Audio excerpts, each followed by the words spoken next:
புதுச்சேரி சட்டமன்ற தேர்தல் வரும் ஏப்ரல் 9ஆம் தேதி நடைபெறும் நிலையில் இறுதி வேட்பாளர் பட்டியலை வெளியிட்டது தேர்தல் ஆணையம்.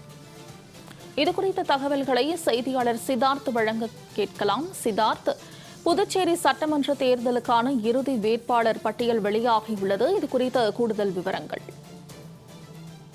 புதுச்சேரி சட்டமன்ற தேர்தல் வருகின்ற ஏப்ரல் 9ஆம் தேதி வாக்குப்பதிவு நடைபெறுகிறது. இதில் பதிவாகும் வாக்குகள் அதாவது மே 4ஆம் தேதி எண்ணப்பட்டு முடிவுகள் அறிவிக்கப்பட உள்ளது.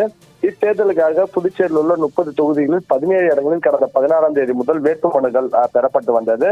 அதாவது 16ஆம் தேதி முதல் 23ஆம் தேதி வரை இந்த வேட்புமனுக்களானது பெறப்பட்டு வந்தது.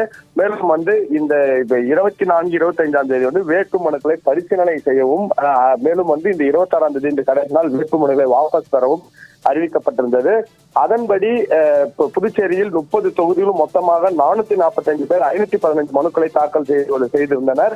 இந்த மனுக்களான இன்னைக்கு மனுக்கள் மீதான பரிசீலனை முடிந்து இன்று இறுதி நாளான இன்று இந்த வேட்பு மனுக்கள் முழுவதுமாக வாபஸ் பெறுவது, நீக்கப்படுவது எல்லாம் இன்று நடைபெற்றது. அதனைத் தொடர்ந்து புதுச்சேரி, காரைக்கால், மாயே, ஏனம் உட்பட 30 தொகுதியிலிருந்து 514 வேட்புமனுக்கள் தாக்கல் செய்யப்பட்டிருந்த நிலையில் 105 வேட்புமனுக்கள் தள்ளுபடி செய்யப்பட்டுள்ளது. 68 வேட்புமனுக்கள் இன்று திரும்ப பெறப்பட்டுள்ள நிலையில் தற்போது 341 வேட்புமனுக்கள் ஏற்கப்பட்டு 341 வேட்பாளர்கள் தேர்தல் களத்தை காண்பார்கள் என தெரிவிக்கப்பட்டுள்ளது. மோனிகா. சித்தார்த், விரிவான தகவல்களுக்கு நன்றி.